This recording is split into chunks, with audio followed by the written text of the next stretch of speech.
अब देखते हैं 1942। 1942 में आपको दिख रहा होगा हिटलर दिख रहे हैं आपको। इस समय हमारा द्वितीय विश्व युद्ध प्रारंभ हो चुका था। 1939 से 1945 तक द्वितीय विश्व युद्ध चला। तो इस समय अंग्रेज युद्ध में शामिल थे, ब्रिटेन शामिल था। तो ब्रिटेन चाहता था कि भारतीयों का सहयोग हमें प्राप्त हो। मतलब वो इस समय कोई किसी प्रकार का मामला विवाद नहीं चाहते थे, तो भारत के लोगों का सहयोग मिले। इसलिए क्रिप्स मिशन आया भारत, किसके? भारतीय सहयोग को पाने के उद्देश्य से। कब आया? तो 11 मार्च को तो इसकी घोषणा हुई थी और 23 मार्च को ये भारत आया 1942 को। आगे पढ़ेंगे हम 11 अप्रैल को भारत के लोगों ने, भारत की जनता ने इसे रिजेक्ट कर दिया था। उद्देश्य क्या था? द्वितीय विश्व युद्ध में भारतीयों का सहयोग प्राप्त करना। और इसमें कौन कौन आए थे? तो स्टैफोर्ड क्रिप्स, इसमें कौन आया था? स्टैफोर्ड क्रिप्स इसके हेड थे, इसीलिए इसको क्रिप्स मिशन कहते थे। लेकिन इसमें दिक्कत क्या थी कि युद्ध के बाद हम आपके लिए संविधान सभा का गठन करेंगे, युद्ध के बाद हम आपको ये अधिकार देंगे, जो कुछ करेंगे युद्ध के बाद करेंगे। तो भारत की मतलब मुस्लिम लीग या कांग्रेस दोनों ने इसको रिजेक्ट कर दिया। तो ध्यान रखिए कब किया था रिजेक्ट? 11 अप्रैल को इसे रिजेक्ट कर दिया था। इसके प्रावधान देखते हैं हम कि क्या क्या इसमें प्रावधान थे। ब्रिटेन ने क्या क्या हमसे वादे किए कि हम ये प्रावधान या ये सुविधाएं आपको देंगे। सबसे पहला देखें, संविधान सभा का गठन किया जाएगा। संविधान सभा क्या होती है आप जानते हैं? ऐसी सभा जो किसी देश के लिए संविधान का निर्माण करती है, उसे हम संविधान सभा कहते हैं। तो भारत के लिए संविधान सभा का गठन किया जाएगा जो भारत के लिए संविधान का निर्माण करेगी। अब इसमें कुछ सदस्य क्या है? प्रांतीय विधायिकाओं से चुने जाएंगे और कुछ देशी रियासतों के द्वारा नॉमिनेट होंगे। ठीक है ना? मतलब देशी रियासतें नॉमिनेट कर देंगी कुछ मेंबरों को, कुछ जो प्रांतीय विधायिका हैं उनके द्वारा चुने जाएंगे। डोमिनियन दर्जा, मतलब भारत को क्या कहा जाएगा? Dominion state. ये भारत को, जो भारत संघ है, जो यूनियन है जो बनेगा, उसे डोमिनियन का दर्जा देंगे। डोमिनियन का मतलब ये होता है कि किसी देश का जो मुखिया है वो ब्रिटेन की महारानी के द्वारा नियुक्त किया गया उस समय, उसे हम डोमिनियन कहते थे। तो क्या कहा कि प्रधानमंत्री आपका रहेगा, मंत्री आपके रहेंगे, लेकिन आपका जो मुखिया है वो ब्रिटेन के क्राउन के द्वारा अपॉइंट किया जाएगा। संविधान जिन प्रांतों को स्वीकार नहीं, वो क्या कर सकते हैं? अपना पृथक संघ बना सकते हैं, पृथक संविधान बना सकते हैं, उनके लिए छूट प्रदान की गई।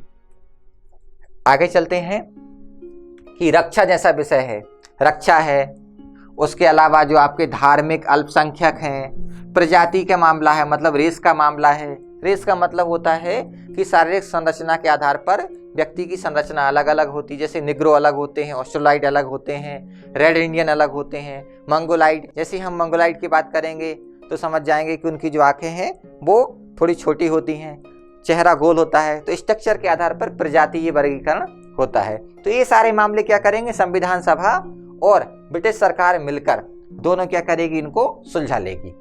साथ ही भारत की जो रक्षा है वो दायित्व किसका रहेगा? ब्रिटिश सरकार का।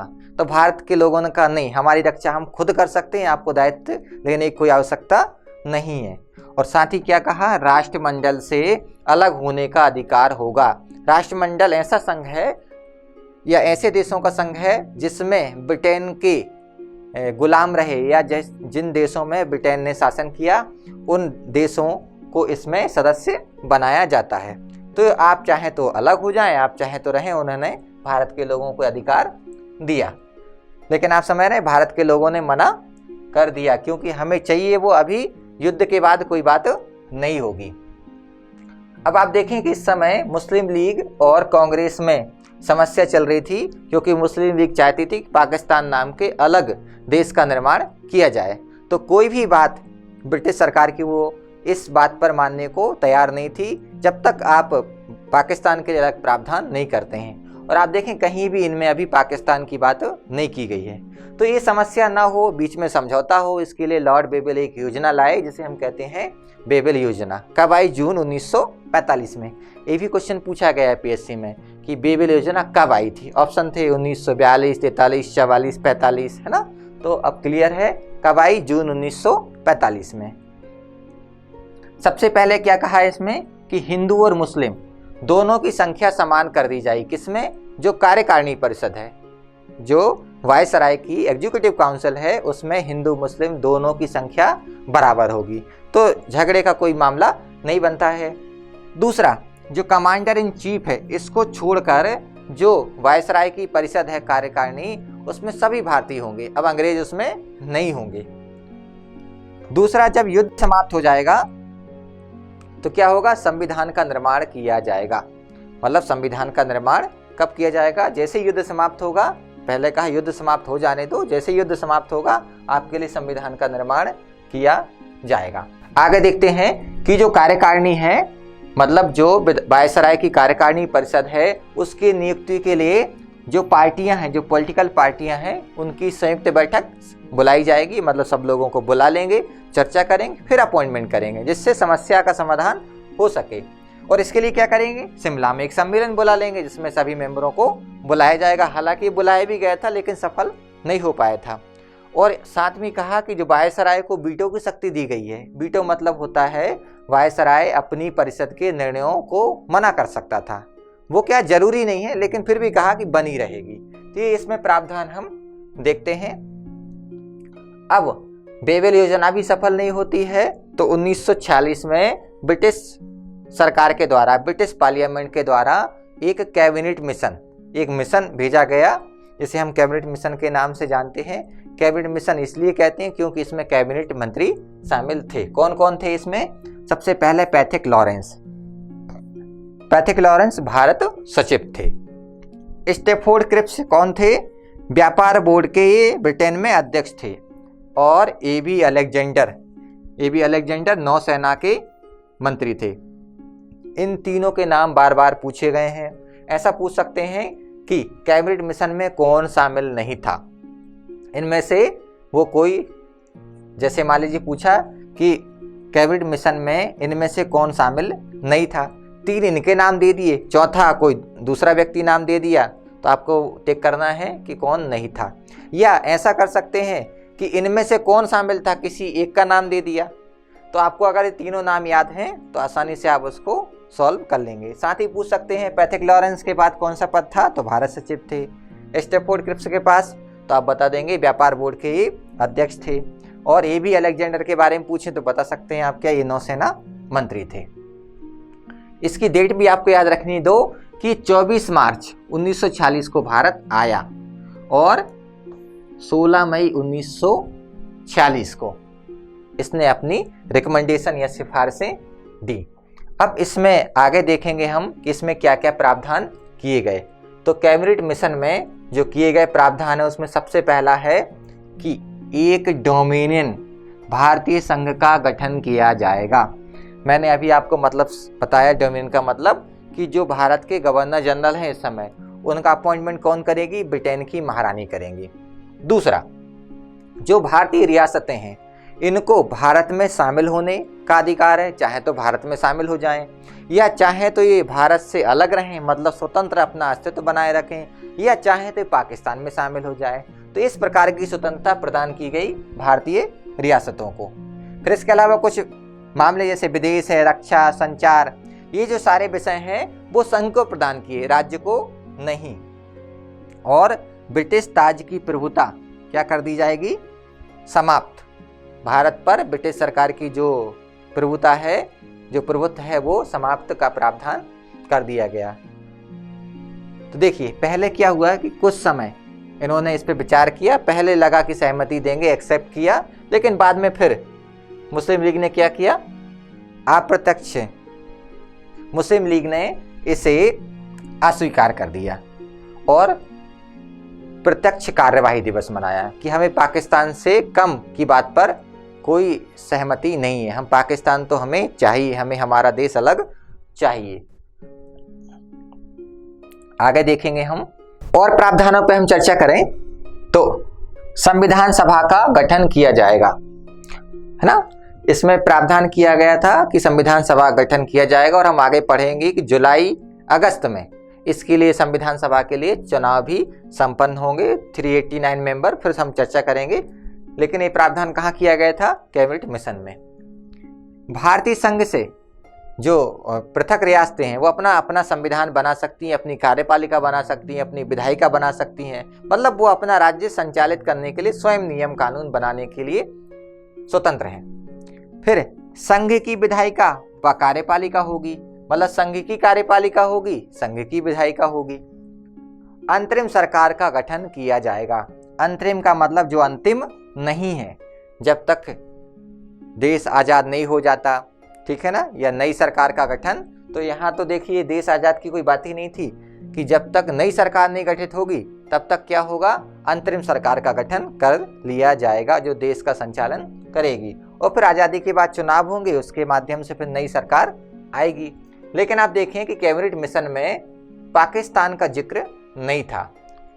तो इस बात में एक ही प्रोविजन था जिस पर तैयार नहीं थे भारतीय या मुस्लिम लीग की पाकिस्तान का गठन किया जाए। तो पाकिस्तान के गठन का प्रावधान नहीं था, बाकी प्रावधान थे। तो इस समस्या के समाधान के लिए जो माउंटबेटन थे उन्होंने एक प्लान लाए जिसे हम कहते हैं 3 जून योजना। 3 जून को आई थी, इसलिए इसको कहते हैं 3 जून योजना। इसी को कहते हैं हम इस्मा प्लान। लॉर्ड इस्मा के द्वारा इस प्लान को दिल्ली में अधिवेशन में सुनाया गया, और इसी को कहते हैं हम Dickie Bird plan. Dickie Bird मतलब लॉर्ड डिकी के द्वारा माउंटबेटन के कार्यों में इस प्लान को बनाने में सहायता प्रदान की, इसलिए हम इसे डिकी बर्थ प्लान कहते हैं। एक और कहते हैं बाल्कन प्लान। बाल्कन मतलब क्योंकि इसमें देश का विभाजन हो रहा था, तो जो बाल्कन कंट्री हैं उनका डिवाइडेशन हुआ था प्लान के माध्यम से, तो वही नाम दिया इसको बाल्कन प्लान। अब इसमें देखें क्या क्या प्रावधान है। तो सबसे पहले तो आप देखें कि मार्च 1947 में लॉर्ड माउंटबेटन ब्रिटेन में विचार विमर्श करने के बाद भारत आए, भारतीय नेताओं से मिले, और मिलने के बाद क्या देखा उन्होंने कि आखिरी सॉल्यूशन क्या है? देश का विभाजन करना पड़ेगा और पाकिस्तान की स्थापना करनी पड़ेगी। तो 3 जून 1947 को उन्होंने इसके समाधान के लिए ये एक योजना प्रस्तुत की, जिसे हम 3 जून योजना या माउंटबेटन प्लान के नाम से जानते हैं। इसमें क्या था? 2 राज्य बनाए जाएंगे, भारत और पाकिस्तान नामक 2 राज्यों का गठन किया जाएगा। अब जब ये तय हो गया कि भारत और पाकिस्तान का गठन होगा, मतलब पाकिस्तान राज्य या देश बनाना पड़ेगा, तो गोविंद बल्लभ पंत के द्वारा जो दिल्ली अधिवेशन था कांग्रेस का, उसमें इस प्रस्ताव को प्रस्तुत किया गया और अधिवेशन में इसे मान्यता प्रदान की गई, और इसको कानूनी रूप प्रदान करने के लिए या मूर्त रूप प्रदान करने के लिए भारतीय स्वतंत्रता अधिनियम 1947 लाया गया। जो ये सारी बातें थी, इस प्लान को एग्जीक्यूट करने के लिए, इसको लीगल रूप देने के लिए, मूर्त रूप देने के लिए 1947 का भारतीय स्वतंत्रता अधिनियम लाया गया। अब हम चर्चा करते हैं वह अधिनियम जिसके माध्यम से भारत को आज़ादी मिली, भारत और पाकिस्तान 2 राज्यों का गठन हुआ, है ना। सबसे महत्वपूर्ण अधिनियम माना जाता है इसको। तो सबसे पहले इसमें डेट याद रखेंगे आप, 4 जुलाई 1947 को ये विधेयक ब्रिटेन की पार्लियामेंट में प्रस्तुत किया गया। 18 जुलाई, आप देखें मात्र 14 दिन में 18 जुलाई 1947 को ब्रिटेन की संसद ने इसको पारित कर दिया। तो इस पर एक विद्वान हैं नॉर्मन डी पार्मर, ये कहते हैं कि ब्रिटिश पार्लियामेंट के इतिहास में शायद ही कोई इतना महत्वपूर्ण विधेयक इतने कम समय में पारित हुआ हो और कम वाद विवाद हुए हों, मतलब सिर्फ 14 दिन में ही इसको पारित कर दिया। आगे देखते हैं कि भारतीय स्वतंत्रता अधिनियम में और क्या क्या प्रावधान किए गए। अब देखिए आप कि जो पाकिस्तान है वो 2 भागों में बटा हुआ है, एक को पश्चिमी पाकिस्तान कहते हैं हम और एक को पूर्वी पाकिस्तान। अब पूर्वी पाकिस्तान वर्तमान में बांग्लादेश के नाम से जाना जाता है। तो इस एक्ट में प्रावधान किया गया कि ये जो एरिया है इसमें कौन कौन शामिल होगा, तो पश्चिमी पाकिस्तान में सिंध, पंजाब, उत्तर पश्चिम प्रांत, बहावलपुर, खैरपुर, बलूचिस्तान, है ना, और इसकी जो देसी रियासतें हैं वो सब इसमें शामिल किए गई और पाकिस्तान का निर्माण किया, इसे कहा हमने पश्चिमी पाकिस्तान। ऐसे ही जो बंगाल का एरिया है ना, कौन सा, पूर्वी बंगाल जो है और ये सिलहट वाला इस तरफ वाला एरिया है, इन दोनों को मिलाकर यहाँ पूरी पाकिस्तान का निर्माण किया। मतलब पाकिस्तान पश्चिमी पाकिस्तान और पूरी पाकिस्तान में बटा हुआ था। तो ये हमारा, इसको कहते हैं भारत विभाजन। समझने के लिए है, मतलब इस मैप का प्रयोग हमने किया सिर्फ समझने के लिए, इससे आप समझ सकें कि पश्चिमी पाकिस्तान और पूर्वी पाकिस्तान। आगे चलते हैं हम।